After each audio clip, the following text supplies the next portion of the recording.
नमस्कार दोस्तों, मेरा नाम है दीपक एंड स्वागत है आपका हमारे चैनल मार्केट वक्त में। बात करेंगे इस वीडियो में जी एंटरटेनमेंट इंटरप्राइज के बारे में। देखो इस जी स्टॉक में बहुत कुछ अभी हो रहा है तो उसके बारे में बात करेंगे। देखो बहुत ही घमासान मचा हुआ है, अच्छे से उस न्यूज़ को समझेंगे और इसके बाद हम लोग चार्ट को भी एनालाइज करेंगे कि हमें क्या बनते हुए दिख रहा है। तो अगर आप हमारे चैनल पर नए हैं तो चैनल को सब्सक्राइब कर ले ऐसे ही रेगुलर वीडियोज़ के लिए। अब देखो जी में हो क्या रहा है उसकी बात करते हैं। देखो जी में अगर आप नीचे देखोगे ना, देखो नीचे बहुत सी आर्टिकल है, यहाँ पे ये मिलेगा। तो Zee entertainment stock under pressure after Invesco moved NCLT, मतलब एक झगड़ा सा यहाँ पे मचा हुआ है, घमासान सा मचा हुआ है। और वो जो मचा हुआ है वो मचा हुआ है एक ही बंदे के लिए, और वो है यहाँ पे जिनका आपको यहाँ पे दिख रहा है फेस, और ये है पुनीत गोयनका की वजह से। जी हाँ, ये CEO है जी के वजह से। अब देखो इसके वजह से पंगा क्या हो रहा है हम लोग अच्छे से डिटेल में समझेंगे।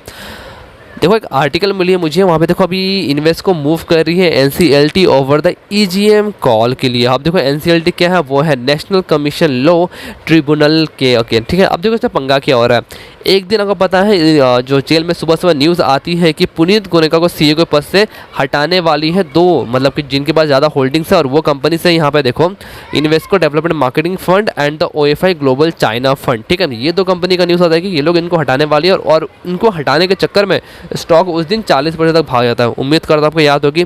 उसके बाद कुछ दिन बाद न्यूज़ क्या आता है भाई साहब, सोनी और जी का, और नहीं उसके बाद न्यूज़ आता है कि सोनी और जी का जो मर्जर होने वाला है वो न्यूज़ आता है, यहाँ बाहर निकल के आता है, और इसमें बोला जाता है कि पुनीत गोयनका ही उस कंपनी के CEO रहेंगे। और इसके ठीक मतलब पहले दिन जब ये स्टॉक एक दिन में भागी थी, तब राकेश झुनझुनवाला ने almost I think 50 lakh share Zee में इन्वेस्ट भी किए थे। और उसके बाद न्यूज़ आती है तब पंगा चलता है कि भाई इनसाइडर ट्रेडिंग क्या है। अभी क्या हुआ है, अभी तो कोई जो इन्वेस्को डेवलपमेंट फंड है और ये जो OFI फंड है, ये लोग अभी भी अड़े हुए हैं कि नहीं, इनको जो अभी मर्जर वगैरह जो सोनी वगैरह में है उसमें भी कोई दिक्कत नहीं है, बट इनको पुनीत गोयनका को CEO नहीं रखना है, उनको हटाना है। और इस पे पंगा चल रहा है बिकॉज सोनी वाले बोलते हैं नहीं पुनीत गोयनका रखना है, और यहाँ पे ये दो कंपनी जो मार्केटिंग फंड्स है इन्वेस्को डेवलपमेंट और OFI ग्लोबल चाइना, ये दोनों चाहते हैं कि पुनीत गोयनका को हटाना चाहिए। तो ये पूरा घमासान मचा हुआ है। अभी देखो नीचे क्या लिखा हुआ है। G on the Wednesday 29 September informed that the Invesco Development Marketing Fund and the OFI Global China Fund have filed a petition against the company। जी हाँ, एक पिटीशन फाइल हुई है before the national company law, मतलब NCLT Mumbai under the ये section वगैरह दिया गया है, requesting the tribunal to order an extraordinary general meeting of the company. जी हाँ, एक EGM रखने की यहाँ पे तैयारी हो रही है। अब देखो ये लोग EGM को ना डिक्लाइन भी नहीं कर सकते बिकॉज बोथ म्यूचुअल फंड के पास ज़्यादा की होल्डिंग, और अगर 10% से ज़्यादा की अगर होल्डिंग होती है तो उसको आप डिनाई नहीं कर सकते हैं। यहाँ तो नीचे और क्या लिखा है कि Jill clarify its statement that there is no expectation financial impacts of the company that may arise as a result of the petition expel legal cost. और भी देखो यहाँ पे लिखा है कि दोनों को देखो, इस दोनों फंड के पास, मैंने वही बात करा था, इस दोनों फंड के पास टोटल है 17.88% stake in the Zee. On the 11 September 2021 serve a notice to ZEEL to hold the EGM to remove Punit Goenka from the first board as a director. तो इनको देखो हटाने की बात चल रही है। अब देखो बंदे है कौन, ये बंदा है son of the SL group founder and the chairman Subhash Chandra. जी हाँ, जो कि फाउंडर है, उन्हीं के ये बेटे हैं। और इनको हटाने पे ये दोनों फंड जुटी हुई है, बट वहाँ पे सोनी और ये जो जी में मर्जर हुआ वहाँ पे बोलते कि नहीं ये दोनों सेम ही रहेंगे। तो ये सब चल रहा है। और देखो इसमें राकेश झुनझुनवाला का बहुत ही अच्छा प्रॉफिट हो गया है। बीच में आपने बहुत सारे आर्टिकल्स देखे हुए हैं कि 6 दिन में उन्होंने 67 करोड़ कमा लिया है, बट उन्होंने जितना अमाउंट इन्वेस्ट किया है ना, आप जाके उनकी पूरी नेटवर्थ से कैलकुलेशन करना, वो उनका कितना मार्जिन, मतलब कितना रिस्क मार्जिन उसमें उन्होंने लेके रखा है। बहुत ही अच्छा प्ले किया उन्होंने। अब देखो ये सब पंगा चल रहा है इसमें, इस पर हम लोग क्या करें।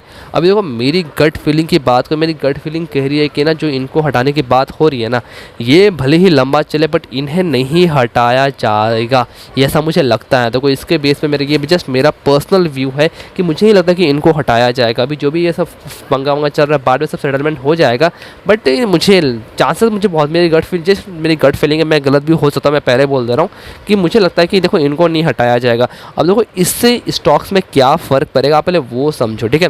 अभी देखो जो ये लोग EGM की बात कर रहे थे ना कि EGM होगा, अभी देखो EGM की जो है, देखो NCLT ने डायरेक्टली जी बोर्ड से कहा है कि consider investors request for the EGM before 3 अक्टूबर, यानी कि 3 अक्टूबर के पहले यहाँ पे EGM की इनको करना पड़ेगा, ऐसा ये ना NCLT ने कहा है। तो देखो अब यह भी अगर EGM हो जाए, अब देखो वहाँ पे क्या निकलता है वही पता चल जाएगा।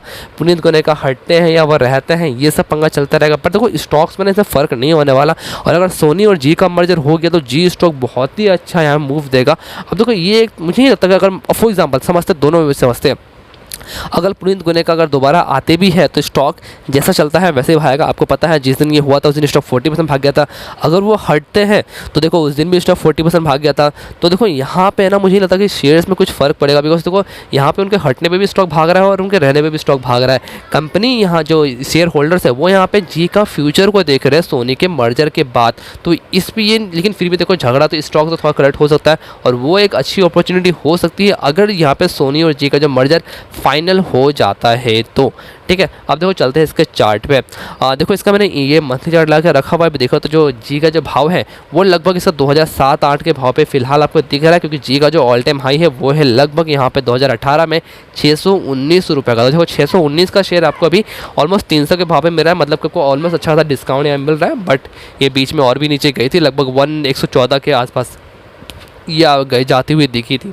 चलते इसके वीकली चार्ट पे। देखो मैंने ऑलरेडी कुछ लेवल्स मार्क करके रखे हुए हैं, और वो लेवल्स जो है यहाँ पे देखो स्टॉक ने यहाँ पे कई बार ट्राई किया था ऑलमोस्ट 230 के आसपास, जो मैंने आपको पहले भी वीडियो बताया था। देखो फर्स्ट ट्राई किया, सेकंड ट्राई किया, फिर थर्ड ट्राई किया, फिर गिर गया था, और उसके बाद देखो फिर एक तगड़ा ब्रेकआउट दिया विद द वेरी गुड, मतलब कि बहुत ही हाई वॉल्यूम में, जहाँ की इसी बीच में जो ये सब पंगा हुआ था। बट देखो स्टॉक ने ना 230 का जो लेवल है वो बहुत ही रेशंस लेवल था 2020 से, उसको ब्रेक करके ऊपर सस्टेन किया है। अभी देखो स्टॉक जो है वो 2019 का जो लेवल है 304 रुपये को, उसको अच्छे से यहाँ पे ब्रेकआउट दे दिया है, और ब्रेकआउट देखो ऊपर सस्टेन कर रहा है। अभी देखो आज की जो तारीख है ऑलमोस्ट 30 सितंबर की, तो ये मंथली क्लोजिंग हो गई है। बट देखो मंथली क्लोजिंग कहाँ हुई है वो देखो, आज की क्लोजिंग है लगभग यहाँ पे 303 रुपये की, और ये जो हाई था ये हाई था लगभग 307 रुपये की। बट देखो उसके ऊपर में क्लोजिंग नहीं हुई है, बट अपन बोल सकते हैं कि यहाँ पे ऑलमोस्ट एक अच्छी खासी ब्रेकआउट हमें आती हुई दिख रही है, क्योंकि देखो स्टॉक जिस रेंज में था हालांकि अभी उस रेंज से निकल तो चुका ही है। अभी देखो 303 के आसपास सपोर्ट कर रहा है। आज का भी लो अगर देखें तो ऑलमोस्ट 300 का ही लो है। देखो 300 में 300 290 का जो लो है ना वो जेल के लिए भी बहुत ही सपोर्ट है। आप देखो भी तो अभी आपको दिख भी रहा होगा चार्ट पे। देखो दिखाता हूँ आपको। देखो इसने ब्रेकआउट दिया, फिर रेड सिंगल, उसके बाद देखो रेड, फिर ग्रीन, ऐसे करते करते देखो आज की कैंडल ऑलमोस्ट एक आपकी यहाँ पे दोजी बनती हुई दिख रही है। ठीक है, अब देखो 300 का जो लेवल मुझे लगता है 290 से लेकर जो 300 का लेवल है वो इसके लिए एक अच्छा सपोर्ट है। तो देखो वो सपोर्ट का पे आग जला के रखना, वहाँ पे देखना कि ये उसको लेवल को ब्रेक ना कर दे।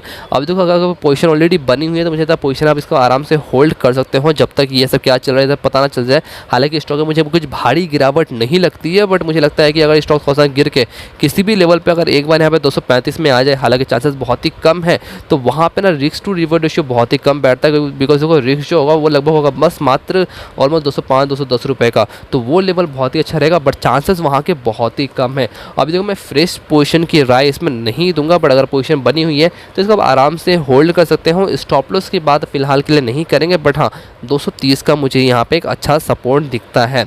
अब देखो स्टॉक की बात करें, शेयर होल्डिंग पैटर्न ही देख लेते हैं इसका।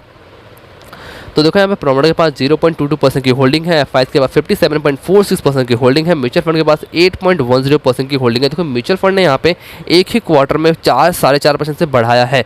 तो अगर राकेश झुंझुनवाला की यहाँ पे इंसाइडर ट्रेडिंग की बात होती है तो क्या ये जो क्वेश्चन है ये म्यूचुअल फंड के पास नहीं हो सकता कि एक ही क्वार्टर में इन्हें जेल में ऐसा क्या दिख गया जो एक ही बार में 4.43% का स्टेक यहाँ पे इंक्रीज कर लिया। ये भी एक क्वेरी उठ सकती है।